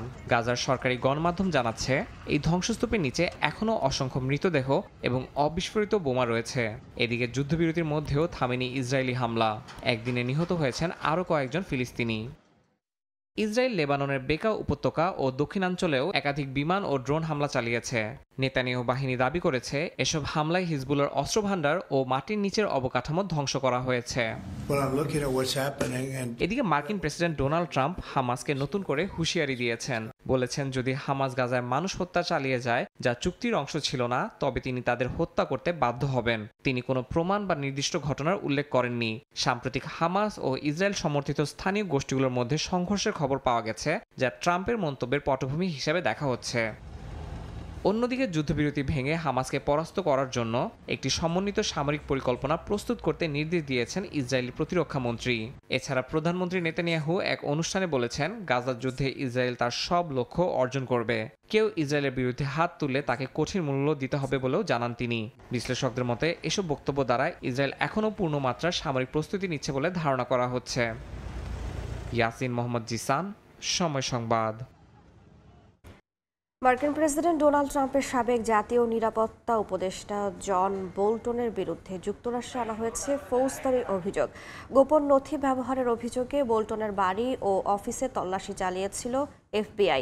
এ নিয়ে সাম্প্রতিক সপ্তাহে ট্রাম্পের তৃতীয় রাজনৈতিক প্রতিপক্ষ হিসেবে আদালতে তোলা হলো তাকে। স্থানীয় সময় বৃহস্পতিবার যুক্তরাষ্ট্রের বিচার বিভাগ ম্যারিল্যান্ডের গ্র্যান্ড জুরির সামনে ডোনাল্ড ট্রাম্পের সাবেক জাতীয় নিরাপত্তা উপদেষ্টা জন বোল্টনের বিরুদ্ধে মামলা উপস্থাপন করে। জুরি বোর্ড সিদ্ধান্ত নেয় অভিযোগ গঠনের মতো যথেষ্ট প্রমাণ রয়েছে। তদন্তের অংশ হিসেবে গত আগস্টে FBI বোল্টনের বাড়ি ও অফিসে তল্লাশি চালিয়েছিল, যা গোপন তথ্য ফাঁসের অভিযোগের সঙ্গেই যুক্ত ছিল। ৭৬ বছর বয়সী বোল্টন হচ্ছেন সাম্প্রতিক সপ্তাহগুলোতে ট্রাম্পের তৃতীয় রাজনৈতিক প্রতিদ্বন্দ্বী যিনি অভিযোগের মুখে পড়লেন। এর আগে অভিযুক্ত হয়েছিলেন সাবেক FBI পরিচালক জেমস কোমি ও New York attorney general Letitia James. Bolton এখনও প্রকাশ্যে কোনো মন্তব্য করেননি, তবে তার আইনজীবী জানিয়েছেন তিনি সব নথি যথাযথভাবেই সামলেছিলেন। 2019 সালে ট্রাম্প প্রশাসন থেকে বরখাস্ত হন জন বোল্টন। পরের বছর প্রকাশিত তার স্মৃতিকথা the room where it happen বইটিতে ট্রাম্পকে একজন অজ্ঞ নির্বাচনী স্বার্থে প্রভাবিত নেতা হিসেবে তুলে ধরা হয়। বইটির প্রকাশ ঠেকাতে হোয়াইট হাউস মামলা করলেও আদালত তা খারিজ করে দেয় এবং বইটি প্রকাশিত হয় অল্প কিছুদিনের মধ্যেই। এরপরই বিচার বিভাগ বোল্টনের বিরুদ্ধে গোপন তথ্য প্রকাশের তদন্ত শুরু করে। সর্বশেষ অভিযোগের বিষয়ে জানতে চাইলে ট্রাম্প সাংবাদিকদের বলেন তিনি কিছুই জানেন না, তবে বোল্টনকে খারাপ মানুষ হিসেবে অভিহিত করেন। এর আগেও তিনি বোল্টনকে মিথ্যাবাদী বলেছিলেন এবং তার বিচার দাবি করেছিলেন। ইয়াসিন মোহাম্মদ জিসান, সময় সংবাদ। বিশ্ববাজারে লাফিয়ে বাড়ছে স্বর্ণের দাম। মূল্যবান এই ধাতুর প্রতি আউন্স ঠেকেছে রেকর্ড সর্বোচ্চ $4,241। এই ঊর্ধ্বমুখী প্রবণতার কারণে মার্কিন চীন বাণিজ্য উত্তেজনা এবং যুক্তরাষ্ট্রের কেন্দ্রীয় ব্যাংকের সুদের হার কমানোর পূর্বাভাসকে সামনে রেখে বিনিয়োগের নিরাপদ মাধ্যম হিসেবে স্বর্ণের চাহিদা বেড়ে যাওয়া একই সঙ্গে রেকর্ড দামে উঠেছে রূপার দামও।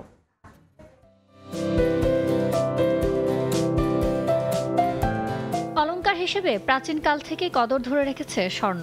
কোনো দেশের রিজার্ভ বৃদ্ধিতে কিংবা বিনিয়োগের নিরাপদ মাধ্যম হিসেবেও চাহিদা বাড়ছে স্বর্ণের।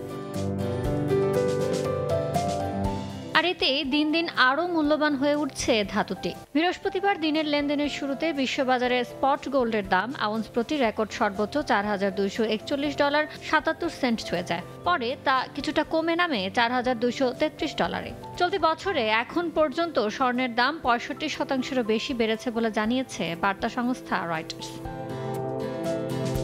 যুক্তরাষ্ট্রের কেন্দ্রীয় সরকারের শাটডাউন, চীন যুক্তরাষ্ট্র বাণিজ্য উত্তেজনা, মার্কিন কেন্দ্রীয় ব্যাংকের সুদের হার কমানোর পূর্বাভাস ও চলমান ভূরাজনৈতিক সংঘাতের প্রভাবে চাহিদা বেড়ে যাওয়ায় স্বর্ণের এই ঊর্ধ্বমুখী প্রবণতা বলে মনে করেন বাজার বিশ্লেষকরা। তাদের ধারণা বছরের শেষ নাগাদ স্বর্ণের দাম আউন্স প্রতি $4,400 পৌঁছাতে পারে।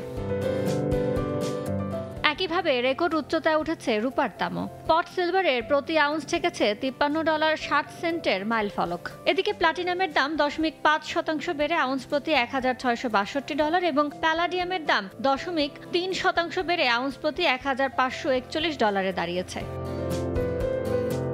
ইয়ানুর শিফাত, সময় সংবাদ। খেলার খবর। ওয়েস্ট ইন্ডিজের বিপক্ষে 3 ম্যাচ ওয়ানডে সিরিজের জন্য 16 সদস্যের স্কোয়াড ঘোষণা করেছে বিসিবি। বাদ পড়েছেন নাহিদ রানা ও নাইম শেখ। প্রথমবারের মতো স্কোয়াডে ডাক পেয়েছেন মিডল অর্ডার ব্যাটসম্যান মাহিদুল ইসলাম অঙ্কন। এছাড়াও ফিরেছেন সৌম্য সরকার। ইনজুরির জন্য এই সিরিজেও সুযোগ হয়নি লিটন দাস ও পারভেজ হোসেন ইমনের। আফগানিস্তানের বিপক্ষে ভরাডুবির এক সিরিজ। দেশে ফিরে বিমানবন্দরে সমর্থকদের দুয়োধ্বনি শুনতে হয় ক্রিকেটারদের। সেই রেশ না কাটতেই মাঠে নামতে হবে আরও একটা সিরিজে। দেশের ক্রিকেটের পাইপলাইনের যে অবস্থা, তাতে দলে বড় পরিবর্তনের সুযোগ নেই। অফ ফর্মের জন্য কেউ বাদ পড়েন, আবার আহামরি পারফর্ম না করেই অনেকে সুযোগ পেয়ে যান স্কোয়াডে। উইন্ডিজের বিপক্ষে ঘোষিত স্কোয়াডেও তার ব্যতিক্রম হয়নি।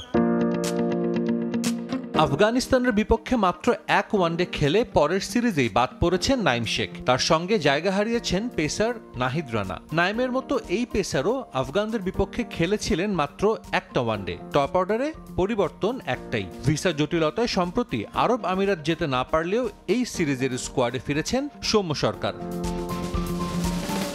স্কোয়াডের নতুন মুখ মাহিদুল ইসলাম অঙ্কন। লিস্ট এতে প্রায় 100 ম্যাচ খেলার অভিজ্ঞতা থাকা মিডল অর্ডার এই ব্যাটার প্রথমবারের মতো ডাক পেয়েছেন ওয়ানডে স্কোয়াডে। যদিও সদ্য সমাপ্ত এনসিএল টি20তে আহামরি পারফর্ম করেননি। 5 ইনিংসে তার ব্যাট থেকে এসেছে 118 রান। মিডল অর্ডারের অভিজ্ঞতার অভাব স্পষ্ট হলেও উপেক্ষিতই থেকেছেন সবশেষ ডিপিএলে দারুণ পারফর্ম করা মোসাদ্দেক হোসেন সৈকত।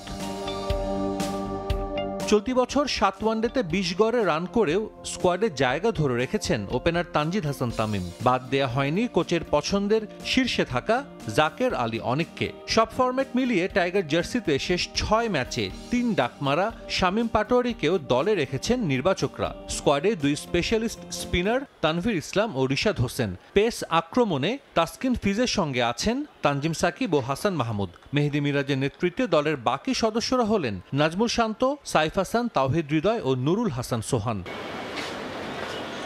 আফগানিস্তানের বিপক্ষে হোয়াইট ওয়াশ হওয়া দলের সামনে ছন্দে ফেরার চ্যালেঞ্জ। 3 ম্যাচ সিরিজের প্রথম ওয়ানডেতে শনিবার ক্যারিবিয়ানদের মুখোমুখি হবে বাংলাদেশ। সাজিদ মুস্তাহিদ, সময় সংবাদ।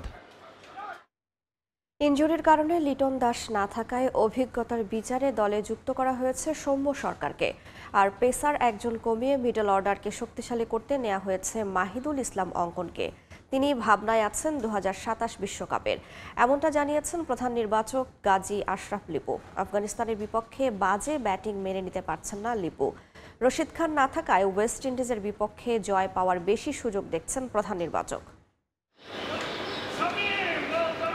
ওয়ানডেতে বিধ্বস্ত বাংলাদেশ, একের পর এক সিরিজ হার। প্রশ্ন উঠেছে মেহেদী হাসান মিরাজের অধিনায়কত্ব নিয়েও। এরই মাঝে মাঠে নামতে হচ্ছে ওয়েস্ট ইন্ডিজের বিপক্ষে। ঘরের মাঠে 3 ম্যাচের সিরিজ সামনে রেখে 16 সদস্যের দলও ঘোষণা করেছে বিসিবি।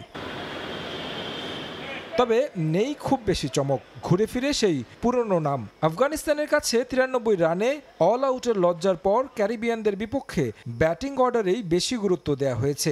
এক পেসার ও টপ অর্ডার ব্যাটারকে বাদ দিয়ে নেওয়া হয়েছে 2 ব্যাটার। অভিজ্ঞতাই সৌম্যকে আবারও নিয়ে এসেছে দলে। ক্ষোভ প্রকাশ করে স্ট্যাটাস দেওয়ার পর দিনই দল থেকে বাদ নাইম শেখ। ওপেনিংটা বরাবরই একটু সফল হচ্ছে না, স্পেশালি 50 ওভারের খেলা আমরা চাই যে একটু ডিপে পর্যন্ত যেন কেউ খেলতে পারে। সৌম্য সরকারকে ফেরত নিয়ে এসেছি। তিনি সব অনেক অভিজ্ঞ একজন খেলোয়াড়। গত বছরের শেষে নভেম্বরের দিকে ওয়েস্ট ইন্ডিজের বিপক্ষেই তার ব্যাটিংয়ে যথেষ্ট সফলতা আছে এবং সেই দলটার সঙ্গে আমরা খেলছি। মাহিদুল ইসলাম অঙ্কনকে এনেছি। আমরা 2027-এ নেক্সট বিশ্বকাপটা ওয়ানডে ইন্টারন্যাশনালে বাংলাদেশ খেলবে। তবে প্রধান নির্বাচকও মেনে নিতে পারছেন না টাইগার ব্যাটারদের অসহায় আত্মসমর্পণ। গেল সিরিজ দিয়ে ব্যাটারদের সামর্থ্য স্পষ্টভাবে ফুটে উঠেছে বলেও মনে করেন তিনি। আফগানিস্তানের বিরুদ্ধে আমাদের পারফরমেন্স আমাদের নিকট অতীতের সাফল্যকেও অ্যাবসলিউটলি ব্লান করে দিয়েছে। এমন একটা পারফরমেন্স আমরা যারা ক্রিকেট দেখি, ক্রিকেটের সঙ্গে সম্পৃক্ত, ইভেন যারা খেলেছে, আমার মনে হয় কেউই আশা করেনি যে এরকম একটা রেজাল্ট হতে পারে। তবে এটা ঠিক, এটা একদম এক্সপোজড হয়েছে আমাদের দুর্বলতা, আমাদের ব্যাটিংয়ের দুর্বলতাগুলো স্পেশালি ফুটে উঠেছে। সেগুলো আমাদের ডেফিনেটলি যত দ্রুত সম্ভব তা ওভারকাম করতে হবে। ক্যারিবিয়ানদের বিপক্ষে ভালো ফলাফলের প্রত্যাশা বাংলাদেশের। রশিদ খানের মতো দুশ্চিন্তা না থাকা বড় স্বস্তির কারণ বলেও মত তার। আমাদের প্রতিপক্ষ এখন ওয়েস্ট ইন্ডিজ। আমরা আবুধাবি সেই পিচেও খেলছি না, হোমের নিজের মিরপুরের উইকেটে খেলছি এবং প্রতিপক্ষেও রশিদের মতো কিংবা অন্যান্য যে স্পিনার যারা ছিল অত্যন্ত উঁচু মানের, সেরকম স্পিনারদেরও মুখোমুখি করা হতে হচ্ছে না। ওয়ানডেতে ধারাবাহিক বাজে পারফরমেন্স সমালোচনার মুখে ফেলেছে লিপুর নির্বাচক প্যানেলকেও। একই সঙ্গে এই সিরিজ টিম ম্যানেজমেন্টের জন্য অ্যাসিড টেস্ট। তারেক হাসান শিমুল, সময় সংবাদ, ঢাকা। নিয়মিত অনুশীলন বাতিল করলেও বাংলাদেশে আসার পরদিনই ঐচ্ছিক অনুশীলন করেছে ওয়েস্ট ইন্ডিজ দল। মিরপুরের একাডেমি মাঠে শিষ্যদের নিয়ে লম্বা সময় অনুশীলন করেন কোচ ড্যারেন সামি। অনুশীলনের ফাঁকে শেরি বাংলার উইকেটও দেখেছেন ক্যারিবিয়ান কোচ। বাংলাদেশ আর ওয়েস্ট ইন্ডিজ আছে একই রেখায়। ব্যর্থতার গ্লানি বয়ে বেড়াচ্ছে দুদল। ক্যারিবিয়ানরা মাত্রই সাদা পোশাকে ভারত থেকে এসেছে হোয়াইট ওয়াশ হয়ে। রঙিন পোশাক নিয়ে বেশ সিরিয়াস সফরকারীরা। ঢাকায় পা রেখেই বাতিল করা হয়েছে ক্যারিবিয়ানদের শিডিউল অনুশীলন। তবে মাঠে ঠিকই দেখা গেছে তাদের। বিসিবির একাডেমি মাঠটা বেশ চেনা West Indies coach Darren Samir cricket ক্যারিয়ারে জাতীয় দল কিংবা ফ্র্যাঞ্চাইজি লিগ খেলতে বহুবার এসেছেন, অনুশীলন করেছেন। তবে এবার রোলটা ভিন্ন, এসেছেন ক্যারিবিয়ানদের গুরু হয়ে। মাঠকর্মী থেকে সাপোর্ট স্টাফ সবাই চেনা কিংবদন্তির, তাই তো তাকে সবাই বরণ করে নিলেন হাসি মুখে। ঐচ্ছিক হলেও এদিন স্কোয়াডের প্রায় অর্ধেক ক্রিকেটারই এসেছেন অনুশীলনে। ব্যাটিং বোলিংয়েই বেশি সময় কাটিয়েছেন সামি, ধরিয়ে দিয়েছেন ভুলগুলো। বোলারদের নিয়েও কাজ করেছেন আলাদাভাবে, বিশেষ করে স্পিনারদের নিয়ে। মিরপুরের উইকেট বরাবরই স্পিন সহায়ক, তাই তাদের নিয়ে আলাদাভাবে সময় দিয়েছেন ক্যারিবিয়ান কোচ। তবে বাংলাদেশ এদিন ছিল বিশ্রামে, ব্যর্থতার মাঝে আছে তারাও। যদিও সফরকারীরা বেশি সিরিয়াস, ঠিকই অনুশীলন করেছেন ক্রিকেটাররা। মাঠ ছাড়ার আগে শেরে বাংলার উইকেটটাও দেখে নিয়েছেন ড্যারেন সামি, তুলে নিয়েছেন ছবিও। তারেক হাসান শিমুল, সময় সংবাদ, ঢাকা। র্যাঙ্কিংয়ে এগিয়ে থাকলেও শক্তিমত্তায় ভারত ফুটবল দলকে এখন আর এগিয়ে রাখতে নারাজ শেখ মোরসালিন। যে কোনো মূল্যে ব্লু টাইগারদের ঘরের মাঠে হারাতে চায় বাংলাদেশ। হামজা চৌধুরী আশায় দল অনেক গোছানো ফুটবল খেলছে বলে মনে করছেন মোরসালিন। হংকংয়ের বিপক্ষে ম্যাচ শেষে দেশে ফিরেই প্রিয় সবুজ গালিচায় শেখ মোরসালিন। হোম ম্যাচে জয় হাতছাড়া হলেও গোলের দেখা পেয়েছিলেন তিনি। ঘরোয়া ফুটবলেও ঢাকা আবাহনীর সঙ্গে নতুন অধ্যায় শুরু করেছেন এই মিডফিল্ডার। ইতোমধ্যে দলের সঙ্গে মানিয়ে নিয়েছেন বেশ ভালোভাবেই। ফুটবল ক্যারিয়ারে অনেক উত্থান পতনের মধ্য দিয়ে গিয়েছেন মোরসালিন, সম্মুখীন হয়েছেন অনেক বাজে অভিজ্ঞতারও। এশিয়া অঞ্চলের বিশ্বকাপ বাছাই পর্বে বেশ কিছু ম্যাচের স্কোয়াডে ছিলেন না এই মিডফিল্ডার। এরপর নিজেকে প্রমাণ করে আবারও জাতীয় দলে ফিরেছেন মোরসালিন। এখন পারফরমেন্স আর আত্মবিশ্বাস আগের চেয়ে বেড়েছে এই মিডফিল্ডারের। মাঝে মাঝে হয় কি আমাদের কনফিডেন্স একবার আপ থাকে একবার ডাউন থাকে। সো হয়তো আমার মাঝে কনফিডেন্ট মনে হয় একটু লো ছিল, বাট এখন আমি ফিল করতে পারতেছি যে আমার কনফিডেন্স লেভেল অনেক হাই। চেষ্টা করব যে ধারাটা আরও অব্যাহত রাখার জন্য। আগে ওইরকম হয়তো কম্পিটিটিভনেসটা ওইরকম ছিল না, তো এখন হয় কি ওই সুযোগটা নাই যে একটা ম্যাচ ভালো করলাম তার মানে হয়তো আমি 8-10 ম্যাচ খেলবো। হামজা ইফেক্টে বদলে গেছে জাতীয় দলের মানসিকতা ও শক্তিমত্তা। লেস্টার সিটি অধিনায়ক হামজা চৌধুরীর সঙ্গে মধ্যভাগ সামাল দেন মোরসালিনও। হামজার কাছ থেকে মেলে অনেক টেকনিক্যাল বিষয়ে পরামর্শ। অনেক সময় ধরে চেষ্টা করলেও হামজা আশায় দল বিল্ড আপ ফুটবল খেলতে পারছে বলে মনে করেন মোরসালিন। সাফ থেকেও আপনারা দেখছেন হয়তো আমরা বিল্ড আপ প্লে খেলার ট্রাই করি, বাট অনেক সময় হয়তো বা হয়তো না। বাট আমরা এখন ফুল কনফিডেন্ট হামজা ভাই আসার পর থেকে যে নিচে থেকে বিল্ড আপ প্লেটা খুব সুন্দরভাবে করে। আমাকে ওইভাবে বলে যে কখন উনি বল দিবে বা কখন আমি টার্ন করতে বলে বা এই সব ট্যাকটিক্যাল বা টেকনিক্যাল বিষয়গুলো। নভেম্বরে এশিয়ান কাপ বাছাইয়ে ভারতের বিপক্ষে নিয়ম রক্ষার ম্যাচ। এই ম্যাচের আগে ঘরোয়া লিগে আবাহনীর হয়ে একটি ম্যাচ পাবেন মোরসালিন। এই ম্যাচ দিয়েই হাই ভোল্টেজ ম্যাচের প্রস্তুতি নিতে চান তিনি। র্যাঙ্কিংয়ে ভারত বেশ এগিয়ে থাকলেও মানসিকভাবে নিজেদের ব্লু টাইগারদের চেয়ে শক্তিশালী মানছেন ফুটবলাররা। এই ম্যাচ জিতে দর্শকদের আস্থার প্রতিদান দিতে চান মোরসালিন। অন পেপারে হয়তো আমরা পিছানো, বাট আমরা ফিল করি যে পারফরমেন্স ওয়াইজ আমরা আসলে ওদের থেকে খুব একটা পিছানো না। আমরা ফিল করতেছি আমরা অবভিয়াসলি বেটার টিম, বাট ওরাও যে খারাপ টিম এটা না, ওরাও ভালো টিম। আমাদের আসলে এখন সবার আগে যেরকম একটা মেন্টালিটি ছিল ইন্ডিয়ার সাথে খেলা এনি হাউ ড্র করতে হবে বা এরকম কিছু, আমাদের এবার তো ঘরের মাঠে খেলা। যদিও আমরা ওদের মাঠে যে আমরা ড্র করছি কিন্তু তারপর কিন্তু আমরা স্যাটিসফাই ছিলাম না।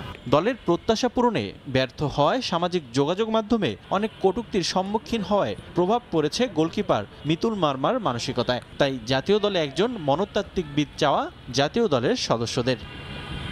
রিফাতুল ইসলাম মিরন, সময় সংবাদ, ঢাকা। বোস্টন থেকে বিশ্বকাপের ম্যাচ সরিয়ে নেওয়ার ইঙ্গিত দিলেন মার্কিন প্রেসিডেন্ট ডোনাল্ড ট্রাম্প। নিরাপত্তাজনিত কারণে সেখান থেকে ম্যাচ সরিয়ে নেওয়ার কথা ভাবছেন তিনি।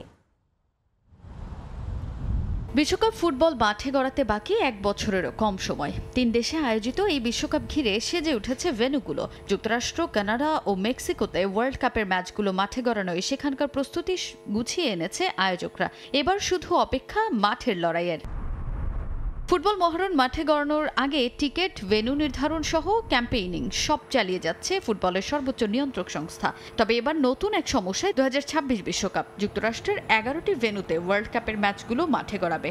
সেখানে নিরাপত্তা নিশ্চিত করার বিষয়ে সবচেয়ে বেশি মনোযোগী ফিফা। তবে এবার সেই নিরাপত্তা ইস্যুতেই আলোচনায় যুক্তরাষ্ট্র। নিরাপত্তা ইস্যুতে এবার যুক্তরাষ্ট্রের বোস্টন থেকে বিশ্বকাপের ম্যাচ সরিয়ে নেওয়ার হুমকি দিলেন দেশটির প্রেসিডেন্ট ডোনাল্ড ট্রাম্প। বোস্টনের মেয়র মিশেল উর সমালোচনা করেন তিনি। মেয়রকে খারাপ লোক বলেও কড়া মন্তব্য করেছেন মার্কিন প্রেসিডেন্ট। মূলত বোস্টনে এক রাতে সংঘটিত সহিংস ঘটনায় বেশ কয়েকজনকে গ্রেফতারের খবর দেয় স্থানীয় পুলিশ। ঘটনাটিকে কেন্দ্র করে শহরের নিরাপত্তা ব্যবস্থা নিয়ে সমালোচনা শুরু হয়। এরপরই ম্যাচ সরিয়ে নেওয়ার কথা বলেন ট্রাম্প। বোস্টনের একজন খারাপ মেয়র আছে। আমি সেখানকার পরিস্থিতি ঠিক করতে পারতাম যদি তাদের সহযোগিতা থাকতো। এটা যেভাবেই হোক করা হবে। বোস্টনের নিরাপত্তা ব্যবস্থা ভালো না। আমরা চাইলে ম্যাচগুলো সরিয়ে নিতে পারি। আমি বোস্টনের মানুষকে ভালোবাসি, জানি ম্যাচগুলো বিক্রি হয়ে গেছে, কিন্তু সেখানকার মেয়র ভালো না। শহরের কিছু অংশ তারা দখল করে নিচ্ছে। অলিম্পিকের কার্যক্রম সেখান থেকে সরিয়ে নেওয়া হবে। আমার ধারণা ফিফা এটা মানবে। এদিকে ডোনাল্ড ট্রাম্পের এমন মন্তব্যের পর পাল্টা জবাব দিয়েছেন ফিফা মুখপাত্র। বিশ্বকাপের জন্য নির্ধারিত ভেন্যুর নিরাপত্তা নিশ্চিত করার দায়িত্ব সেখানকার সরকারের। তারাই তা নিশ্চিতে কাজ করবে। ফিফা সর্বোচ্চ নিরাপত্তার পক্ষে বলে মন্তব্য করেন তিনি আরও বলেন, আমরা আশা করি আমাদের 16টি আয়োজক শহরের প্রত্যেকটি সফলভাবে ম্যাচ আয়োজনের জন্য প্রয়োজনীয় সব শর্ত পূরণে প্রস্তুত থাকবে। বিশ্বব্যাপী ফিফার সব আসরেই নিরাপত্তা ও সুরক্ষা সর্বোচ্চ অগ্রাধিকারের বিষয়। নিরাপত্তা নিশ্চিতে কি করা দরকার সেটা সেখানকার সরকারই বুঝবে। যুক্তরাষ্ট্রের বোস্টনে 7টি ম্যাচ, সান ফ্রান্সিসকো ও সিয়াটলে 6টি করে ম্যাচ আয়োজনের কথা রয়েছে। লস অ্যাঞ্জেলেসে হবে 8টি ম্যাচ। তাজিন খন্দকার, সময় সংবাদ। প্রীতি ম্যাচের ফল নিয়ে চিন্তিত নন ডন কার্লো, বরং বিশ্বকাপের মূল পর্ব নিয়েই এখন পরিকল্পনা সাজাচ্ছেন ব্রাজিল বস। স্বপ্ন দেখেন 19 জুলাই মেট লাইফ স্টেডিয়ামে ট্রফিটা উঁচিয়ে ধরবেন সেলেসাওদের পক্ষ থেকে। ব্রাজিল ফুটবল নামটা শুনলেই চোখের সামনে ভেসে ওঠে পেলে, রোমারিও, বেবেতো, রোনালদো, রোনালদিনহো, কাকা কিংবা হালের নেইমারের পায়ের ছন্দ। সবুজ মাঠে বল নিয়ে এই কিংবদন্তিদের কারিকুরি মন জুড়ায়নি এমন মানুষ খুঁজে পাওয়া ভার। কিন্তু সময়ের সঙ্গে ব্রাজিলের সেই সাম্বা কিংবা যোগবনিতা এখন ধূসর। 2002-এ জাপান কোরিয়া আসরে শেষবার বিশ্বকাপ ট্রফিটা উঁচিয়ে ধরেছিলেন কাফু। এরপর কেটে গেছে 23 বছর। বিশ্বকাপের ট্রফি তো দূরে থাক, এই সময়ে ফাইনালটাও খেলতে পারেননি সেলেসাওরা। অবশেষে ব্রাজিল ফুটবলের ইতিহাস ভেঙে প্রথমবারের মতো বিদেশি কোচের হাতে তুলে দেওয়া হয়েছে ভিনি রদ্রিগোদের দায়িত্ব। কিন্তু কার্লো এসেও যে ভাগ্যের খুব পরিবর্তন করে ফেলেছেন তা কিন্তু নয়। এখন পর্যন্ত তার অধীনে 3 জয় এবং 1 ড্রয়ের পাশাপাশি 2 ম্যাচ হেরেছে ব্রাজিল। শেষ হারটা তো রীতিমতো বিস্ময় জাগানিয়া। জাপানের বিপক্ষে 3 গোল হজম করে হারতে হয়েছে সেলেসাওদের। তবে আপাতত এসব প্রীতি ম্যাচের ফল নিয়ে দুশ্চিন্তা করছেন না ডন কার্লো। তার ভাবনাটা একেবারেই ভিন্ন। আমি জানি ব্রাজিল ফুটবল মানেই কেবল জয়, এখানে হারের কোনো জায়গা নেই। আমি সমর্থকদের কথা দিচ্ছি, আমরা বিশ্বকাপের আগে পুরোপুরি গুছিয়ে নেব। আমরা ট্রফি জেতার জন্যই সেখানে যাব, আর এটাই এখন আমার একমাত্র স্বপ্ন। ছিলেন বিশ্বের সেরা ক্লাব কোচদের একজন, কিন্তু রিয়াল মাদ্রিদ ছেড়ে ব্রাজিলে এসেছেন আরো বড় দায়িত্ব নিয়ে। স্বপ্নটাও তাই এখন অনেক বড় কার্লোর। প্রতিদান দিতে চান অনেকের আস্থার। সিবিএফ আমাকে যে সুযোগ দিয়েছে সেটা অবিশ্বাস্য। ব্রাজিলের মতো দলকে কোচিং করানো যে কারো জীবনের স্বপ্ন। আমি সেই স্বপ্নকে বাস্তব করেছি। এখন প্রতিদান দেবার পালা। আমি তাদেরকে ট্রফিটা এনে দিতে চাই। বিশ্বকাপ এতদিন 32 দলের হলেও এবার হচ্ছে 48 দলের অংশগ্রহণে। সামনে পরিসর আরও বাড়াতে চায় ফিফা। এবার যুক্তরাষ্ট্রের সঙ্গে কানাডা, মেক্সিকোও আছে হোস্ট হিসেবে। সামনের দিনে এই জায়গাতেও আসছে বড় পরিবর্তন। চারদিক থেকে এসব সিদ্ধান্তের সমালোচনা হলেও কার্লো বরং খুশি ফুটবল ছড়িয়ে যাওয়ায়। বিশ্বকাপ ফুটবল সবচেয়ে বড় আসর। এখানে যত বেশি দল খেলবে তত প্রতিযোগিতা বাড়বে, মানুষের আগ্রহ বাড়বে। আমি ফুটবলকে চারদিকে ছড়িয়ে দেওয়ার বিষয়টাকে ইতিবাচক ভাবেই দেখি। আরও একটা ইন্টারন্যাশনাল ব্রেকের আগ পর্যন্ত এখন অখণ্ড অবসর কার্লো অ্যানচেলত্তির। কিন্তু তার বসে থাকার উপায় কই? বিশ্বকাপের ভেন্যুগুলো পর্যালোচনা করে নিজেদের অনুশীলন পরিকল্পনা গুছিয়ে নেওয়ার সময় যে এটাই। নিয়ন মোহাইমিন, সময় সংবাদ। সুমো টুর্নামেন্টে অংশ নেওয়ার জন্য লন্ডনে গিয়েছেন জাপানের অভিজাত 40 জন সুমো পালোয়ান। 1991 সালে জাপানের বাইরে একমাত্র সুমো টুর্নামেন্ট অনুষ্ঠিত হয়েছিল ব্রিটেনের অ্যালবার্ট হলে। লন্ডনের অ্যালবার্ট হলে 5 দিনের একটি টুর্নামেন্টে অংশ নিয়েছেন জাপানের শীর্ষ সুমো কুস্তিগিররা। 250 কেজি থেকে 400 কেজি ওজনের 40 জন অভিজাত কুস্তিগির এবারের টুর্নামেন্টে লড়বেন। এর মাধ্যমে 34 বছর পর আবারও জাপানের বাইরে কোনো সুমো টুর্নামেন্ট অনুষ্ঠিত হতে যাচ্ছে। ক্রিকেট নিয়ে বাংলাদেশ, ভারত ও পাকিস্তানের মানুষের যেমন অধিক উন্মাদনা রয়েছে, একইভাবে সুমো রেসলিং নিয়ে জাপানিদের আবেগ উত্তাপের কমতি নেই। কারণ এটি তাদের ঐতিহ্যবাহী ও জাতীয় খেলা। এই খেলায় দুজন প্রতিযোগী থাকেন। জাপানি ভাষায় তাদেরকে বলা হয় রিকিশি। জাপানিরা সুমো পালোয়ানদের হিরো হিসেবে গণ্য করেন। কুস্তি চলার সময় রিকিশিরা একে অপরকে ঠেলা ধাক্কা দিয়ে রেসলিং রিংয়ের বাইরে বের করে দেওয়ার চেষ্টা করেন। শেষ পর্যন্ত দোহিও অর্থাৎ রিংয়ের মধ্যে যে কুস্তিগির দুই পায়ে দাঁড়িয়ে থাকতে পারেন তিনি বিজয়ী হন। একজন রেফারি ছাড়াও আরও 5 জন জজ বা বিচারক খেলা পর্যবেক্ষণ করেন। সুমো জাপানি শিন্টো ধর্মের সাথে সম্পর্কিত একটি প্রাচীন খেলা। 1000 বছর আগে দেবতাদের সন্তুষ্টি অর্জনের জন্য এই কুস্তি খেলা অনুষ্ঠিত হতো। তবে জাপানের নারীরা সুমোতে অংশ নিতে পারেন না, এমনকি রিংয়ের মধ্যে নারীদেরকে কোনোভাবেই প্রবেশ করতে দেয়া হয় না। এছাড়া জাপানের মানুষের গড় আয়ু 83 বছর হলেও সুমোরা বাঁচে 60 থেকে 65 বছর পর্যন্ত। শেখ সাদি মারজান, সময় সংবাদ। এ পর্যায়ে শীর্ষ সংবাদগুলো জানিয়ে দিচ্ছে আরও একবার। জুলাই সনদের অনুষ্ঠানে অংশ নেবে না এনসিপি। পিআর দাবির সুরাহা না করায় অনিশ্চিত জামায়াত। নোট অব ডিসেন্ট অন্তর্ভুক্ত থাকলে সিদ্ধান্ত নেবে বিএনপি, আশা ছাড়ছে না কমিশন। রাকসুতে উৎসবমুখর ভোটের পর ফলের অপেক্ষা। 17টি কেন্দ্রের মধ্যে 16টিতে ভিপি, এজিএস সহ অন্যান্য পদে এগিয়ে শিবির সমর্থিত প্যানেলের প্রার্থী। 17 ঘন্টা পর নিয়ন্ত্রণে চট্টগ্রাম ইপিজেডের তোয়ালে কারখানার আগুন। এখনও ধোঁয়ায় আচ্ছন্ন। দাহ্য পদার্থ থাকায় বেগ পেতে হয় ফায়ার সার্ভিস, নৌ বিমান বাহিনীকে। দেশে প্রতি 4 জনের 1 জন এখনও দারিদ্র্য সীমার ঝুঁকিতে। টিকে থাকার লড়াইয়ে বঞ্চিত মৌলিক অধিকার থেকেও। কর্মসংস্থান বাড়ানোর তাগিদ বিশ্লেষকদের। এবং ত্বক ফর্সাকারী ভেজাল প্রসাধনীতে সয়লাব বাজার ব্যবহারের ক্যান্সার সহ মারাত্মক স্বাস্থ্য ঝুঁকির আশঙ্কা। প্রশাসনের নাকের ডগায় গড়ে উঠেছে কারখানা।